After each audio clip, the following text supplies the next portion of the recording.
I hope you had a really good day. I want to spend some time talking with you about something which you may or may not be familiar with, mind, brain, and education. This idea that there's, in the last 20 years, we've learned more about how the brain works than we probably have done in the previous 200. And in that time, has our instruction changed? We know now a much better picture of what helps students learn, what hurts their learning. Has our instruction changed? And so what can we take from a range of disciplines and to help us reach every student, help each student achieve at the highest level, to increase engagement, memory, self-awareness, help students belong, help close the achievement gap, and improve education for all learners, irrespective of ability, age, and zip code. I'm in Kelleher. I teach at St. Andrew's Episcopal School. I still teach physics and chemistry and robotics. And so the first year I'm not coaching soccer, and it's a bit weird for me. And but I also have this role as head of research for the CTDL, the Center for Transformative Teaching and Learning. And the reason is because there's all this great research on what helps students learn, what does make great teaching, but it's not making it into the classroom. So my role is to help translate the research into classroom practices and then measure its impact. And I'm still very much a classroom teacher and work with students each day at St. Andrews. This is a completely not staged picture. This is idyllic surroundings in Potomac, Maryland. I want you to take a moment, though, just to think about your own schooling. Which teacher in your life had the greatest impact on you?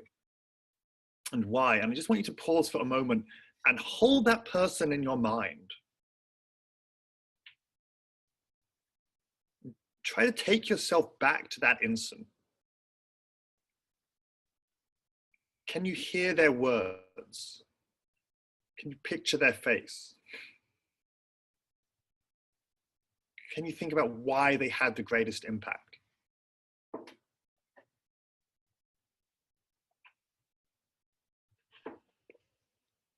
And this works much better with the real live audience, and we can collect. Sarah, can anyone unmute and share a story? Is that doable? If they tell me that they would like to, they can absolutely do that. So I can promote somebody to a panelist. Could somebody share a story? So if anybody would like to unmute or be unmuted and their faces to be shown, just give me a little shout out in the box and I can do that. Oh, there we go. Lisa, thank you for sending in that picture of Ian. Any stories? I think we also have a really excellent sketch of you from eFormation in January as well. Nice. Oh, that one, I remember that. Any stories? Anyone got a story to share? I don't see anybody as of yet, okay. But I can go ahead and share one of mine. Okay. So I have one of my favorite teachers. Her name is Mrs. Kenny, Sharon Kenny, and she works over at the Stonebridge School in Bethesda, Maryland, I guess. At the time, that was not the school that she worked at or I attended. But what was amazing to me was some of the things that I learned from her that still stick in my brain. So she was my Western civilization teacher, and the way that she said some things, it really still resonated with me. When she talked about the Roman understanding of gravitas, she did this hand motion. Gravitas, and every time she said the word, she did that motion, and it didn't matter whether she was holding a pen or a piece of paper, but she did that hand motion. And so every time I think of the word gravitas, I do that hand motion in my head. Yes. And so so a lot of her other innovative teaching experiences also came with her her teaching colleague, Ken Woodard. And so both of them are still very present in education in the DC area. And so they did really innovative things like having a binder or a notebook where everything was included.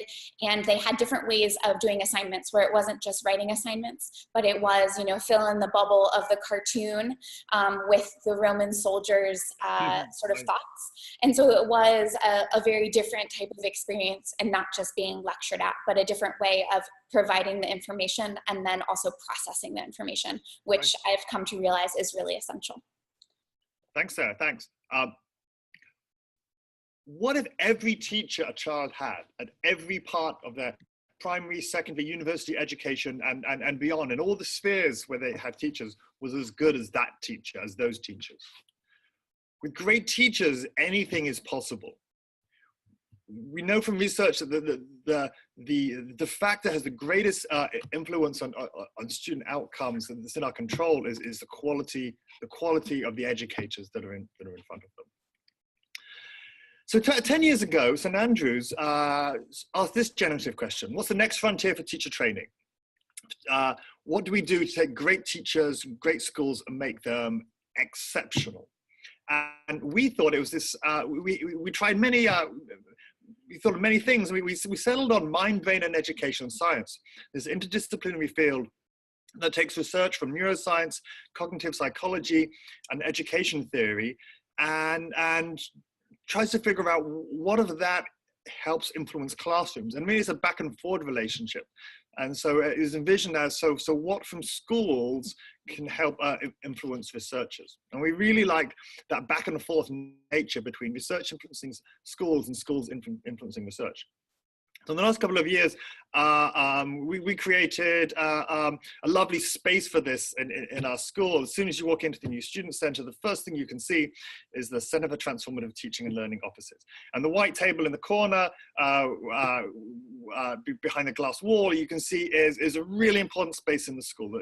It's the space in the school where everybody's voice matters. It's the space where students and me and teachers and the head of school can all sit down together, and everybody's voice is equal, and everybody has a say in what helps students learn.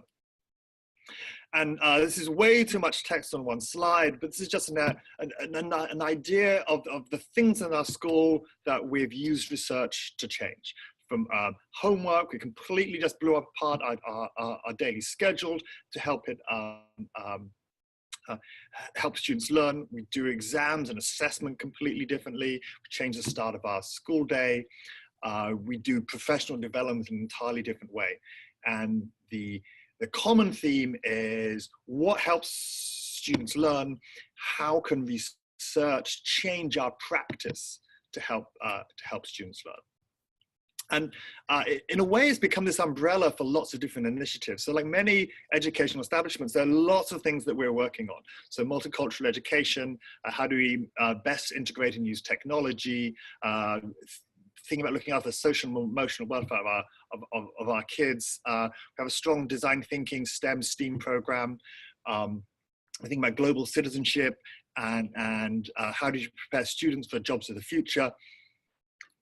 Mind, brain, and education science has been for us this same umbrella where we're working on the same initiative as a school for the last 10 years.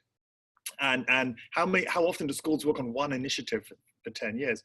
But it becomes this umbrella where everybody's working on the same thing, but people have their own specialities and deep passions. And so it's a way to tie many of the development strands in our school together, with this common goal of we believe that unless teachers develop their MBE, their mind, brain, education knowledge, their skills in translating the knowledge into practice, and their mindsets that this can help every student learn, unless every educator develops this, then we will students will not meet their full potential. In 1997, one of the seminal papers in this field was by John Brewer, who wrote this paper called A Bridge Too Far. And he said there's a chasm that's too large between academic research and classroom practice. There's lots of good things that could influence classroom practice, but the gap is too big.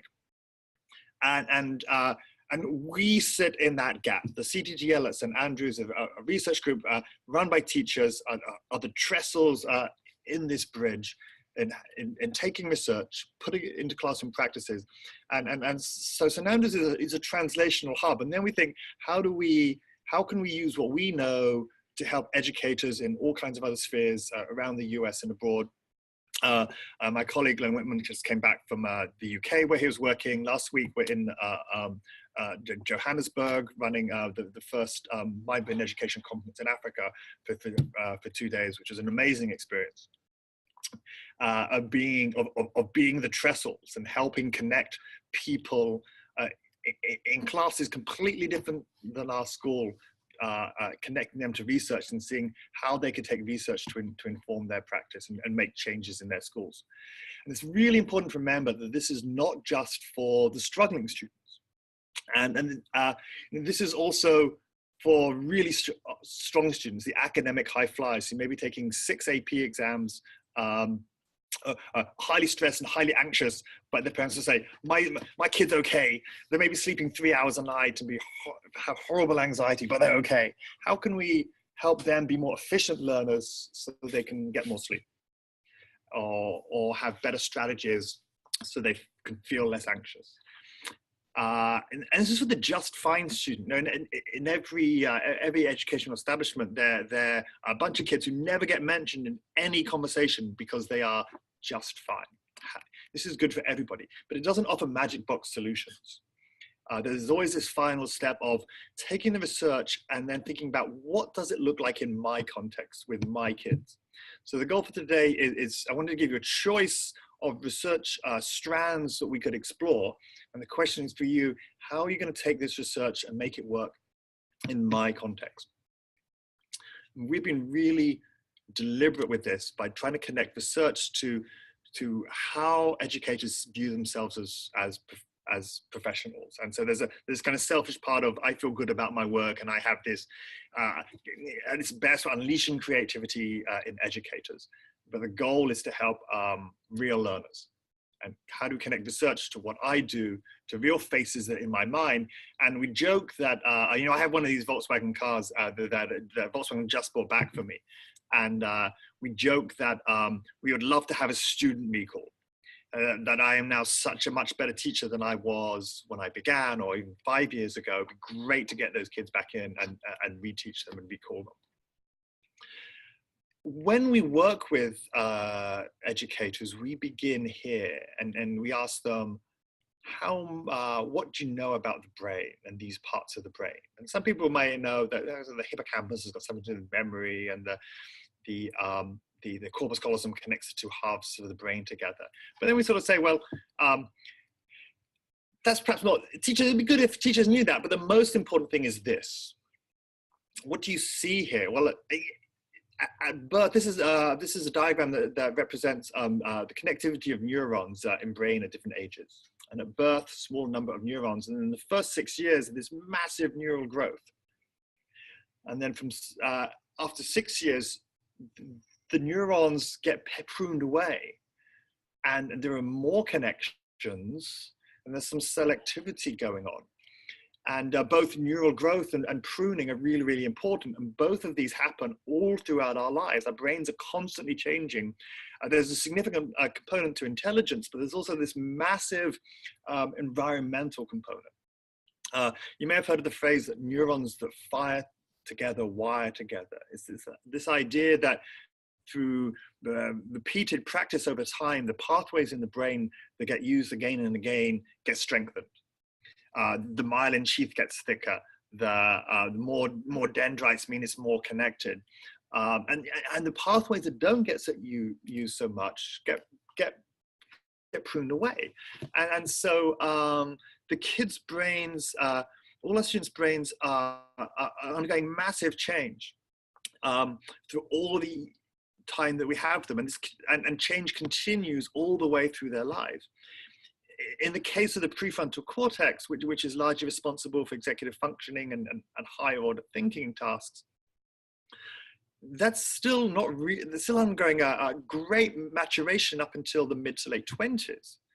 And so when we thought about this as a school, it gave us this call to arms that if our brains are getting rewired based upon the experiences they have and how we help them unpack them, we better be really good at this. There are physiological consequences to this. There are epigenetic and intergenerational effects as well. But it was this call to arms that doing the same thing we always did, we did last year, is not good enough. We have to get better at our craft. The underlying idea is this idea of neuroplasticity, the lifelong ability of the brain to change as a result of experiences. And so one of the upshots of this is we don't let our kids get away with saying, I'm a left brain person, I can't do this. I'm a right brain person, this is not for me. Or I'm a kinesthetic learner, I can't do this. Or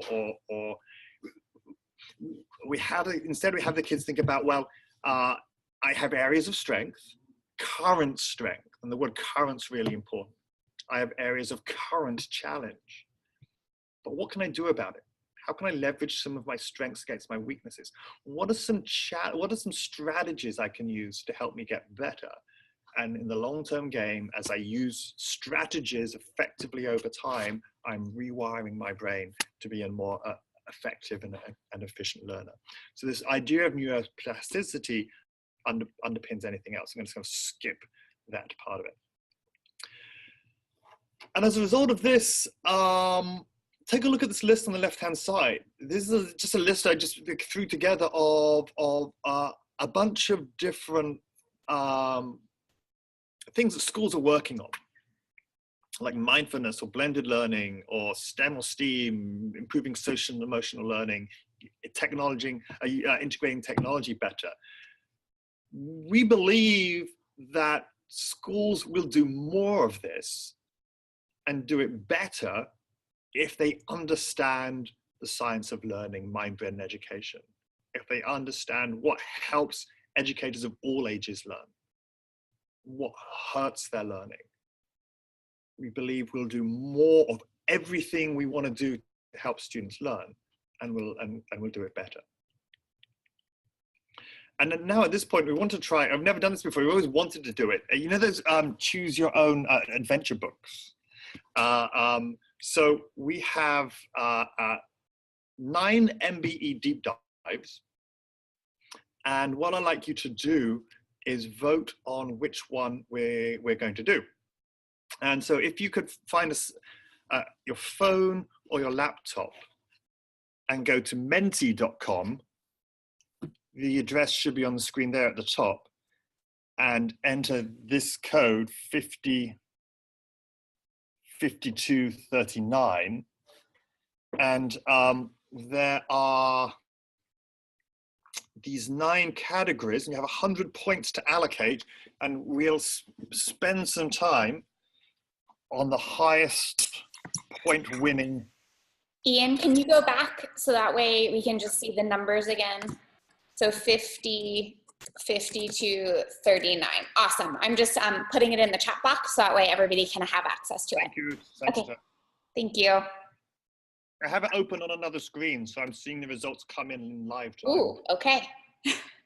Or not come in, as the case may be. I have to go vote then.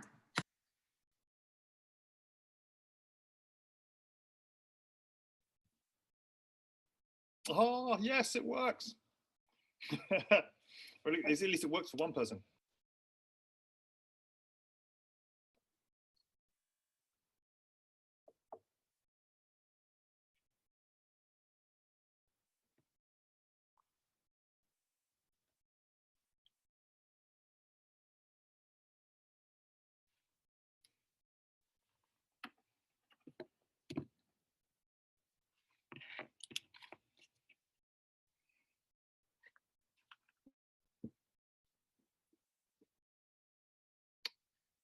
It's so exciting seeing this come in. We've always imagined doing this, but never done it before. When we came back from Johannesburg, we had just 15 topics over the course of 2 days. It's hard to do 15 in an hour. So I just wanted to give you a taste.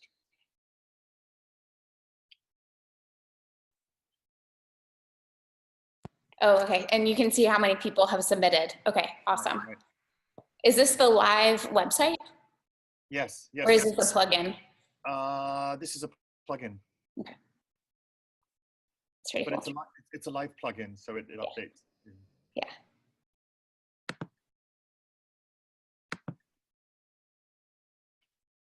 I have ones that I'm cheering for. Have you voted? Are you going to swing it? I'm not going to. I have 1,000 points that I can add to. Okay, 30 seconds more. Then we're going to crack on. Engagement seems the #1 winner, and then mindsets, stress, cognitive load, PBL in that order. Okay.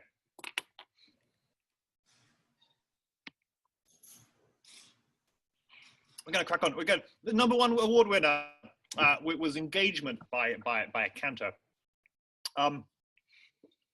One of the things we know from research is from neuroscience research is emotional and cognitive areas of the brain are highly interlinked, and so that when so the systems in the brain that are responsible for emotion, many of the brain parts are also involved in the systems involved in cognitive thought. So that learning is an emotional activity, and any teacher who's ever taught would be able to tell you that. And so emotion affects learning negatively, but we can also harness emotion positively to help students be engaged. And this is really important because Dan Willingham, who's a psychology professor at UVA and is probably the absolute guru in the field, and if there's any starting book apart from ours, Neuroteach, that you want to read, then Dan Willingham's book, Why Don't Students Like School, is a really good starting point. It includes this lovely line that memory is the residue of thought. Another one about, the British guru is the guy at the University of Durham called Rob Coe, who someone asked him, Rob, what's your theory of learning? And he quipped back, learning happens when people have to think hard. And he immediately said, that's unoriginal, vague, and oversimplistic, but it does lead to this really interesting question. When in this lesson will students have to think hard? That rewiring of the brain that we talked about happens when students think hard. Eric Kandel said that our brains do not hold memories, our brains are memories. And how do you create durable, usable, flexible knowledge stored in our brain? That takes thinking hard. Then Rob Coe says, so if we're in my lesson, my student's going to think hard, how am I going to get thinking hard at the top of each student's agenda? So that's this critical piece of engagement. Learning should be challenging. It needs to be difficult. We need to get things wrong. How do we engage kids? So some bits from research that give us some pointers. And some of these may well be familiar to you. So connecting class to students' daily lives, and the important role of teachers as storytellers to do this. And the important part of knowing your students and knowing and building really powerful relationships with the people in front of you underpins our ability to do everything. One of it is just that the relationships helps get the engagement buy-in, but also to figure out what matters to these kids. What are the stories that are going to connect with them? Offering choice helps as well. There's a piece from self-determination theory that intrinsic motivation is one of the key pieces of intrinsic motivation is autonomy. And now, don't give students unconstrained free choice. That tends to freeze them. but even if they're choosing just out of 3 topics, that or there's this sort of feeling of choice, even if you've carefully crafted as the teacher, where really there isn't that much choice at all. But that feeling of some degree of autonomy will often build some motivation. How can you use positive emotions? Laughter and play at all ages is a really powerful motivator. If the kids aren't thinking hard and not ready to think hard, then no learning is going to happen. So how can we take time out from maybe what we're doing in order to, sometimes in my physics class, I will start by showing a goofy video. Sometimes it's completely unrelated to everything we do. Sometimes it will seem unrelated, and then in the course of the story, we'll weave in, and suddenly you'll say, that's why he showed that cat playing a banjo. Another positive emotion we can use is empathy. So how do you get a junior in high school to write a 108-page paper? And in part because they may have sat down with a eminent civil rights leader and in an oral history project and heard their story.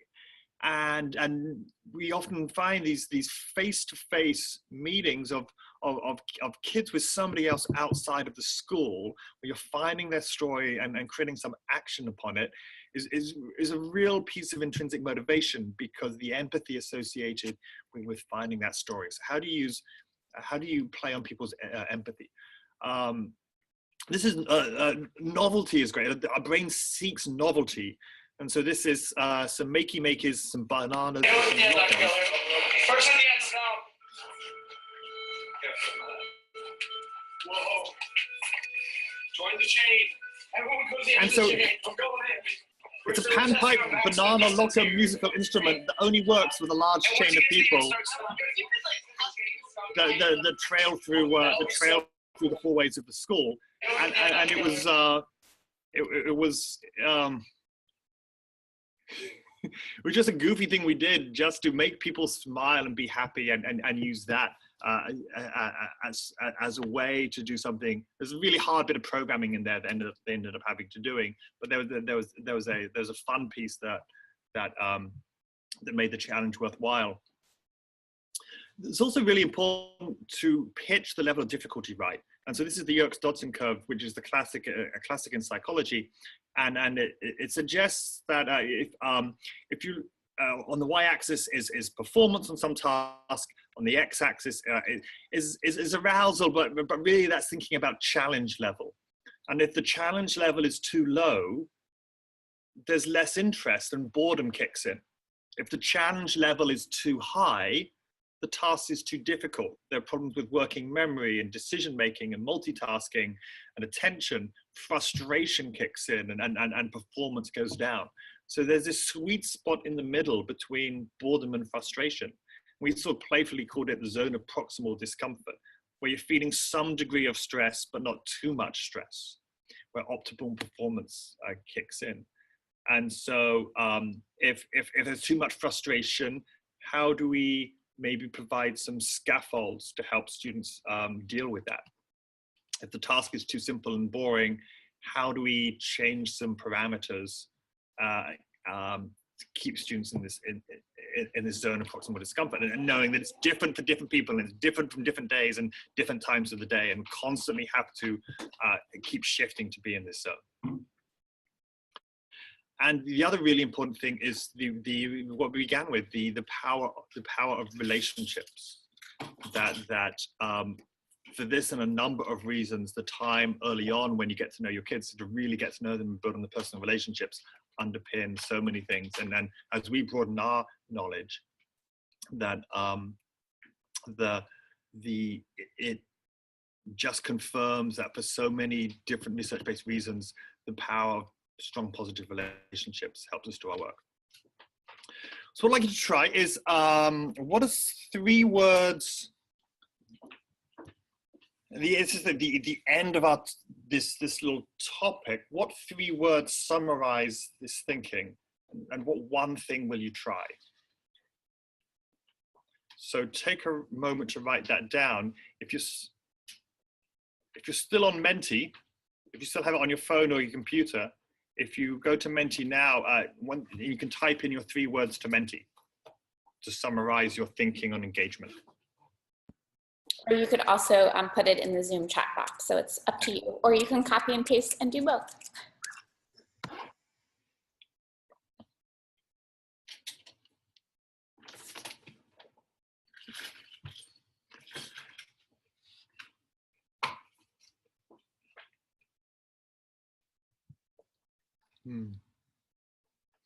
Difficulty, I'm saying the difficulty is an important one, but getting the level of challenge just right. Don't be incorporating fun in places where there's traditionally not fun. It's just the thing that makes you smile that hooks you into the deep thinking. That line of what does it take to get kids to think hard?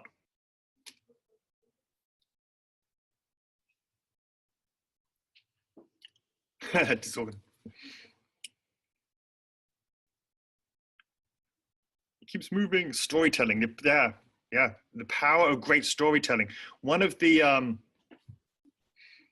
things that come from research is that in a time when project-based learning is really quite faddish, that research strongly suggests that direct instruction and a high-quality lecture is a very effective and efficient way to give some facts. Now, if direct instruction is really, really effective and really, really efficient, the problem is if you do direct instruction all the time, it takes a massive hit on kids' well-being. And so you need to break it up. And the other piece is if you want to create durable knowledge, but also usable and flexible knowledge. So the kids not only remember it, but are able to do the stuff in different contexts. Using the knowledge in different contexts becomes really, really important. But there's definitely that role supported by research for high quality storytelling. We all remember the lecturers who were so good at that, and we were engaged just from the quality of how they were delivering it. And the relationships piece is coming along strong, and the creativity. And this, when we got into this work, one of the things that really that powered us forward was it unleashes this. It was permission for the faculty to be creative and to try things out and to risk failure and to craft a project that may not work, that may bomb for the first year and may be spectacularly bad for the second year, but you believe in that project. So it gave us the confidence as teachers to be creative and craft pedagogy and assessments that really, really we knew got kids thinking. Okay, I'm going to move on to the next. I can't see your screen if that makes a difference. If there was a word cloud that came in. Oh, sorry, it's oh, I didn't. The slide's not there. Sorry. Okay, I just wanted to let you know. I thought I put the slide in. Sorry. My next topic. Were there anything the two these words are relationships and creative. Awesome. Relationships and creative were the top ones. By a big way. Right, okay. The next one, mindsets. Mindsets that promote resilience and determination. Have you, you may have heard a lot of posters go up in schools about have a growth mindset. And we had one in our school. It's quite the fad. There's research coming in that suggests that interventions to increase growth mindset don't have a significant effect, or sometimes even a negative effect. And so the growth mindset research is about to take a big hit over the next 12 months. But there's something in this. This idea that people have some people have a fixed mindset. They believe that intelligence is genetically something you're just genetically born with, and when you have a success, it's based on some innate ability. I think with the growth mindset, this idea that there's a genetic component, but it's how I work. That intelligence can be developed and grown over time. And it depends on the effort, and not just the amount of effort, but the quality of the effort. We often see a poster like this with all these different steps about growth mindset, but really what it comes down to is this middle step. How do I do it? And when direct like tries to peel back about what really makes a difference in the growth mindset research. And this would be, I think, supported by other research beyond it, is that it comes down to using the right strategy. And using the right strategy at the right time becomes really, really crucial. There's another person we might not get to today called John Hattie, who does these giant meta-studies of hundreds of millions of students. And his latest one, which is published in a paper in Nature in 2015, tried to answer maybe the ultimate question, which is what factor makes the greatest difference to student learning? And his grad students named it the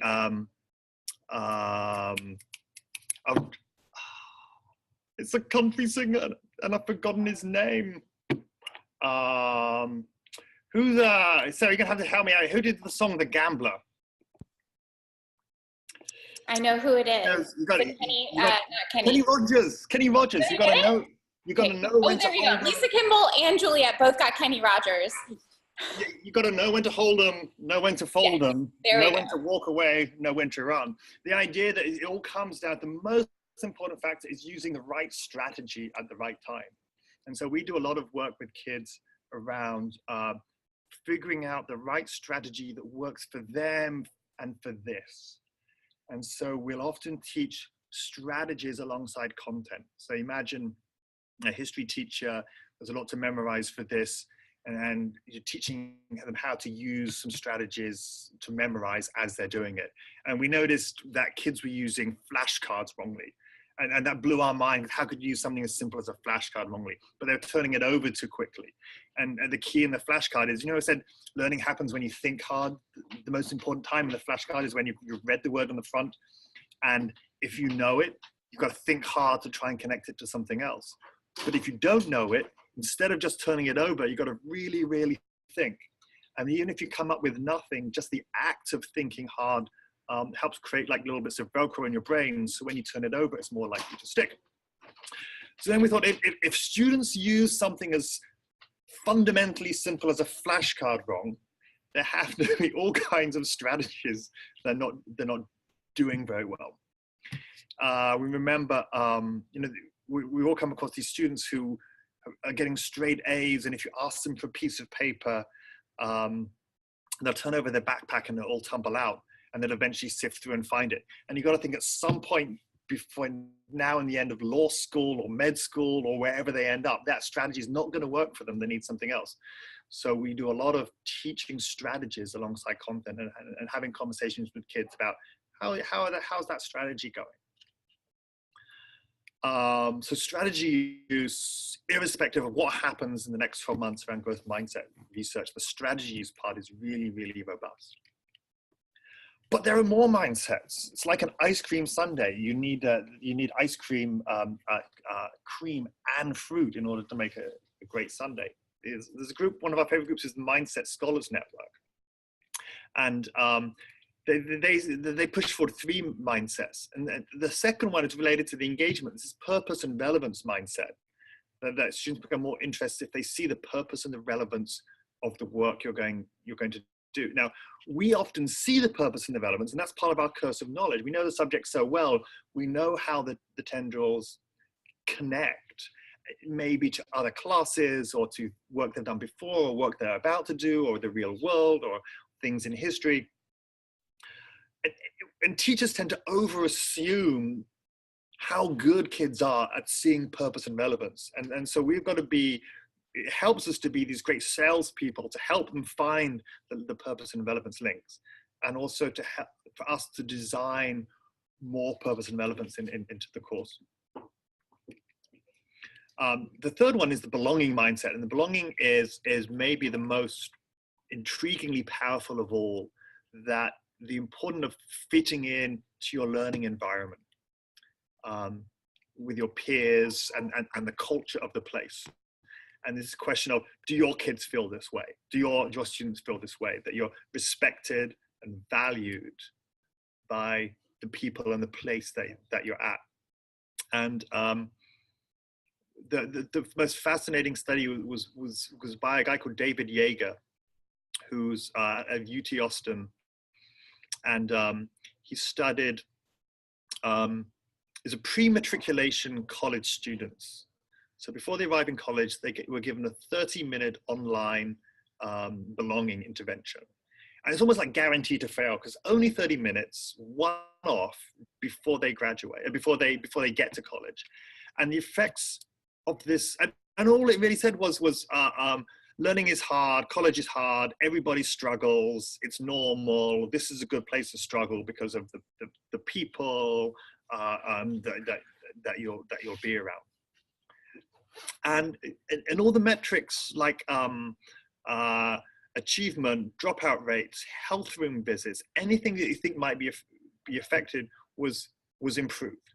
Now for sort of middle income white kids, there's no effect. No, not better, not worse, but for first generation students and minority students, significant effect in all these factors through all 4 years of college, which is astonishing for just a 30-minute intervention. So it makes you think about, if you went after belonging purposefully as a school, as an institution, or as a program, what would it look like? What do you think the effect might be? One of our favorite people, Pedro de Boic in Flanders, said that the cheapest intervention in education, my teacher likes me. The first words of St. Andrew's mission statement are know and inspire.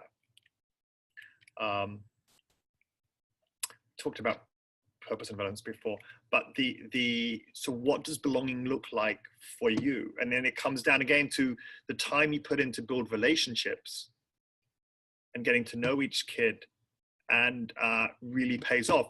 And if you speak to any elementary school teacher, they will tell you this, and the time they spend in building purposefully this community of people where everybody who walks in feels known, listened to, heard, respected, and that their story matters to the overall and greater story of the class.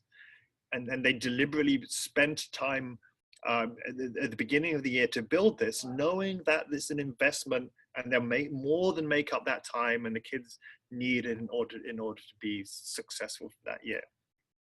It happens all the time in kindergarten and the first grade. Now, at every other age, it's going to look different, but it's just as important. And the time we put into building that, we more than get back. Okay, so take a moment. I'm going to give us another Menti.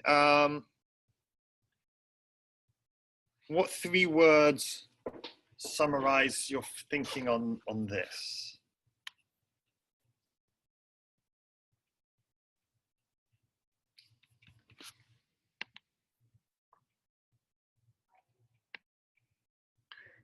Try, if you can, add in 3 words to Menti.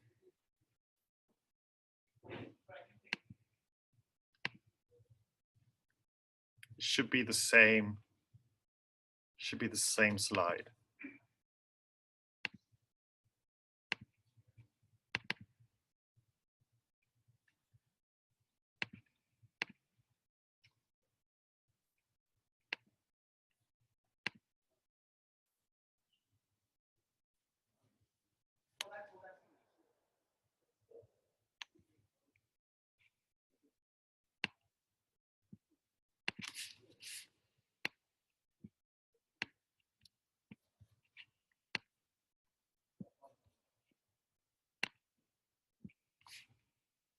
How's that?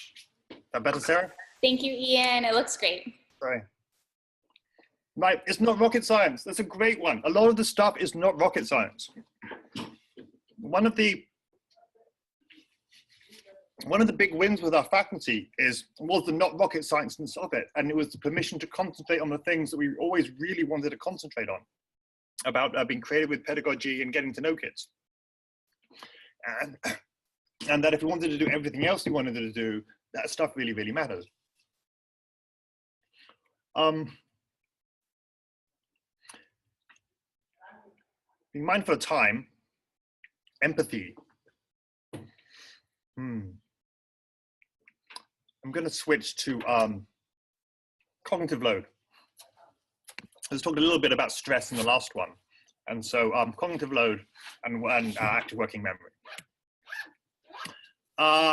Take a look at these 10 acronyms and try to memorize as many as you can in 30 seconds.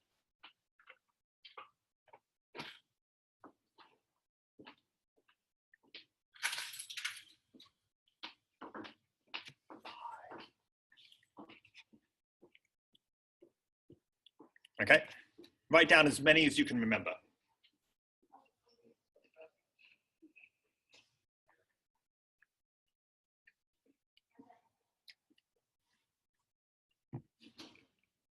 And it's quite a gimme question. How did you do? Which ones could you remember? Did anyone remember LBW? And when we were in South Africa a couple of weeks, last week, and we did this, everyone remembered LBW. And I wonder if you can guess why. It's because it's a term in cricket that means leg before wicket. And of course, the ones we remember are the ones already some connection in our long-term memory. And if you think about a simplistic model of learning and how learning takes place, sensory inputs come in from our environment, and there's a coding step, and then they sit in that active working memory. Now, active working memory, we pull in these new sensory inputs, and we mix them with stuff that's been stored in our long-term memory, and based on what happens in our long-term memory, we rewrite, we modify, or encode new long-term memory. But the active working memory is really very limited and holds fewer things for less time than you think. In some studies, it suggests it's 6 or 7 items for 20 or 30 seconds. Whereas the long-term memory is virtually limitless. And so one of the implications for this is the idea that, oh, I don't need to know that, I can just Google it. I want to try and explain why. That if the working memory can only hold a few pieces of information, it can quickly get overloaded. And when it gets overloaded, we might not be able to think our way through to an answer and do the work. But even if we can do it, we might not have enough free memory capacity to actually memorize it. Kind of looks like this. There's a small arrow coming from active working memory from the environment, but this big arrow coming from long-term memory. Scientists talk about cognitive load having 3 parts. The cognitive load on the active working memory, and one part is the germane load, the load that's inherent in the task. If I'm teaching calculus, there's a certain amount of working memory demand inherent in doing that. Then there's extraneous load. And the extraneous load is all the other environmental, the amount of cognitive load that's just comes from the environment. And it might be the room we're in. Some people, the cognitive load of dealing with the pattern on the floor tiles is so much, it's taking up a lot of their capacity. Sometimes it's the methods we use to teach are just putting more demands on the working memory than we need to. And this combination of what demands are inherent in the subject and what are these extraneous environmental demands we're adding are really, really important, because when you've taken all those, there still needs to be some working memory capacity left over. And it needs to be left over because it's needed in order to create new schema in long-term memory so that we can, it can endure. So all teachers have come across this times when the kids can do the work, but they can't remember the work. And that's often because their active working memory was so at capacity, there wasn't enough leftover capacity to include, to create new schema. So if the demands on the working memory are too high, students might be able to do the task, but they might not be able to have enough active working memory for learning to occur. So how can we get around this? We often get around this by employing some flexible scaffolding. And so the most obvious example in chemistry is my kids have a periodic table. I don't have them memorize all the numbers. And in physics, they have an equation sheet to start with, but they memorize the equations over time. They don't have to hold that in their memory. In some classes, the teachers would initially give students a word bank in order to they don't have to hold as much in their working memory, and they'll eventually get it enough to store it in their long-term memory. So this idea of how do we create the flexible scaffolds which we put in place to help kids build it, and then the skill comes in to peel those scaffolds back over time. So we put in scaffolds, builds kids' metacognitive ability to figure out what's working for them and how well they're getting it, and then peel the scaffolds back. That the key in active working memory is trying to eliminate these situations where the kids can do it, but there's not enough capacity for them to learn it. And maybe that's the big difference. So finally, as I'm looking at our time, what are some 3 words you can remember about active working memory? You could probably do another 5 minutes since we started a little late. Okay. With all of our technical issues.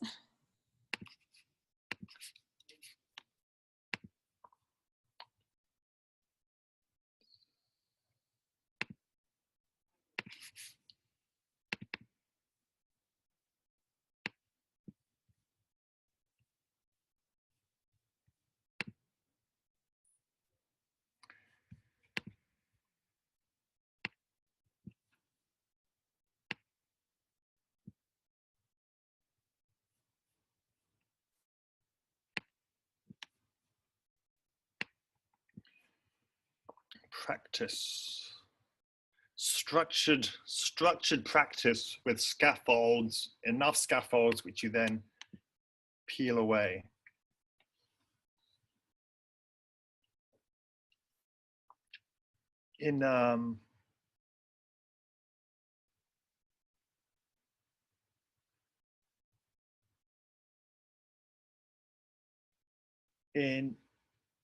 This has also changed how we often write papers and work through kids with papers, and how they use outlines for papers, and or even allowing them to bring in an index card of information to help them out. And if we don't feel like in times before, things we might have thought of cheating or giving the game away, we're more likely to let kids in a really judicious way. This is where the research doesn't tell you exactly what to do.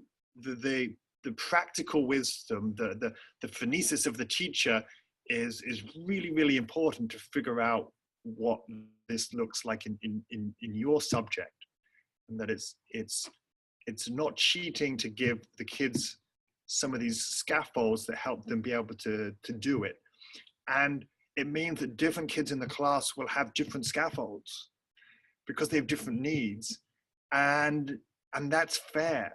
The idea that the assignment is exactly the same for all the kids or for all the students, that the same doesn't mean equal. It just means the equality comes from putting all kids in that zone of proximal discomfort where there's that really there's that right level of challenge where they feel the task is hard but doable, in part because they have these simple little scaffolds, and as a teacher that you can peel them away before the end.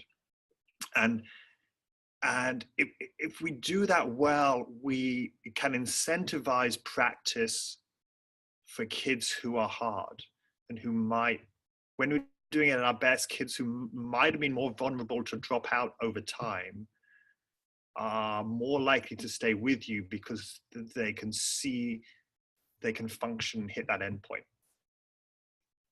And by doing that, they're thinking hard and learning and making it more possible for you to peel some of those scaffoldings away so they can be more independent. And we've gotten really good at building the kids' reflection metacognitive skills at this, so that we can more easily peel back scaffolds. You know, so how the metacognitions are being a really, really important. Research suggests it's one of the most powerful things we can do for students is build their metacognitive skills. But it's most strong students are really good at it. And this is like using their history and the things they've seen and done before to figure out what to do next.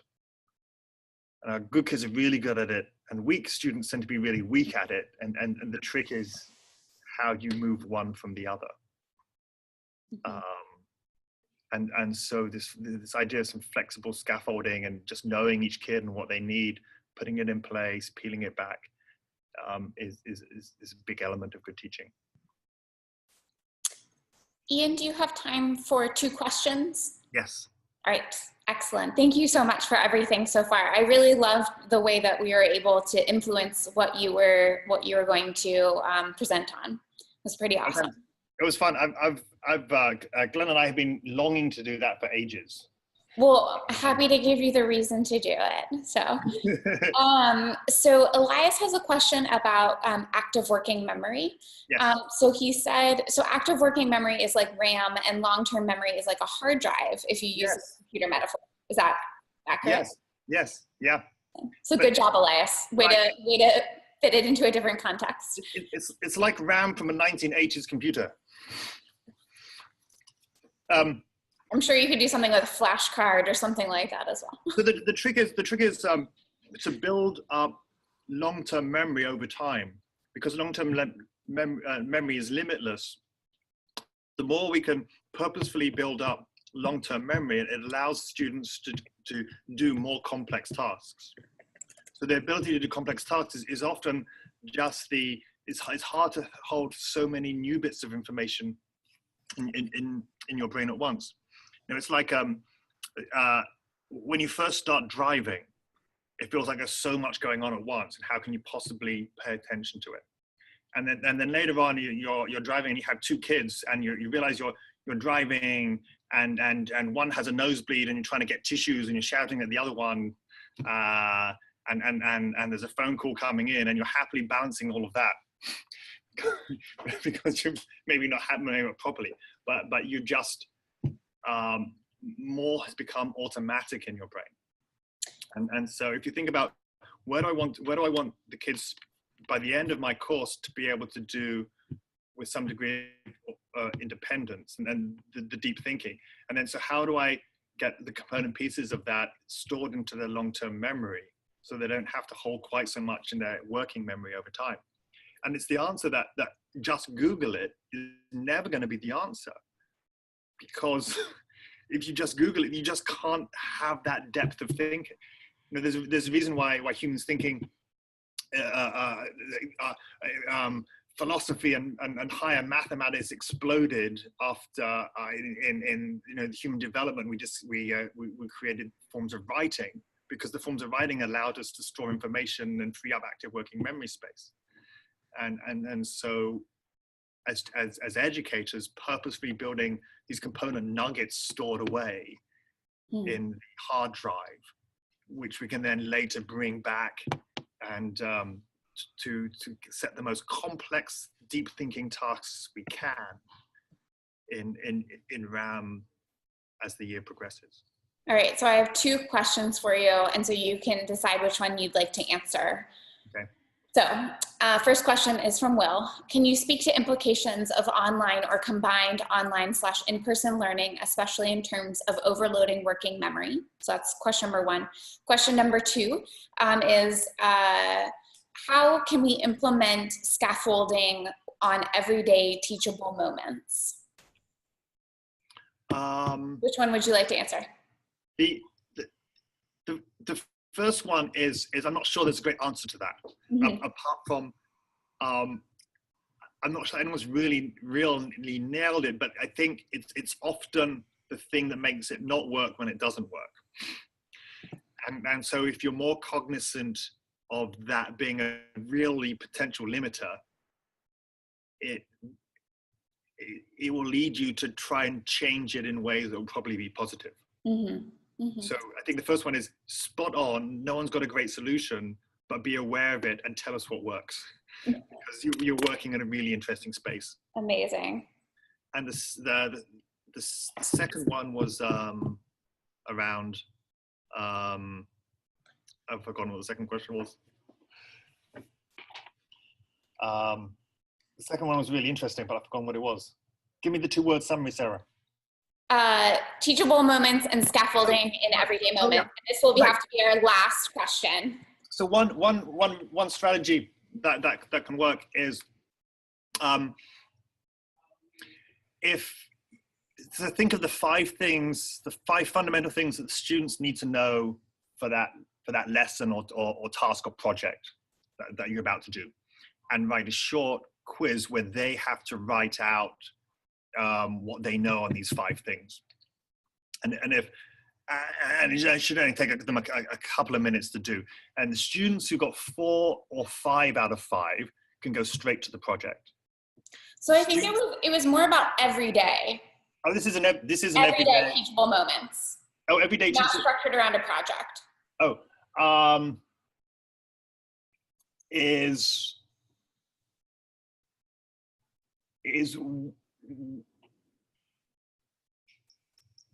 think about what are the barriers, what are the unnecessary barriers to learning that I'm putting in place, and think of the hard-working student who might throw their arms up in the air and just because they just feel overwhelmed because there's like so much happening all at once in their head and they want to do well but they can't.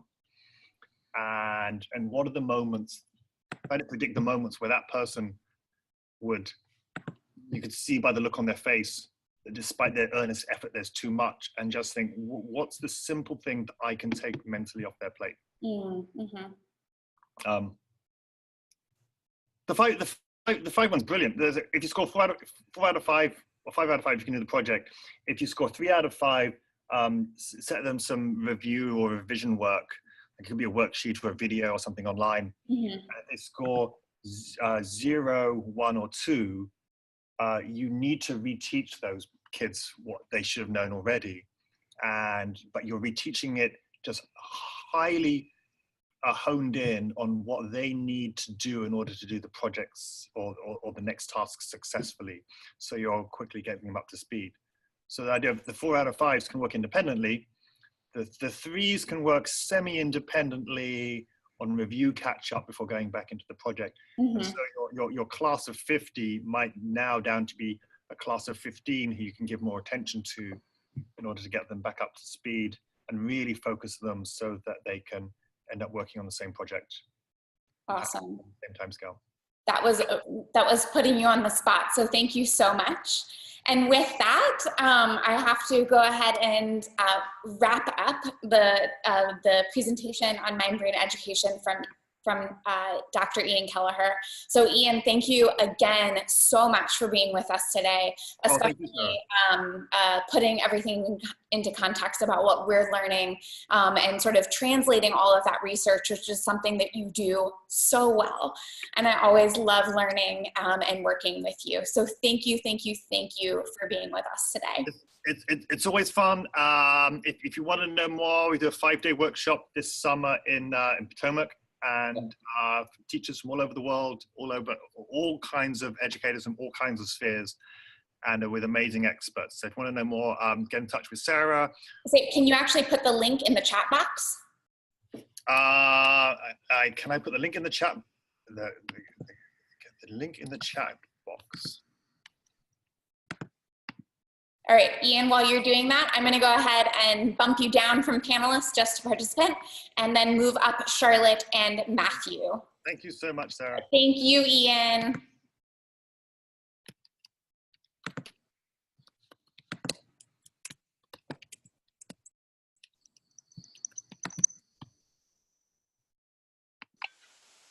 All right. All right, Charlotte, you're on. All right, there you go. Ian just sent in the, sent over the link for the workshop in the fall, or sorry, in the summer. There's Matthew. Charlotte is almost there. All right. And let's make sure that Charlotte can be seen with her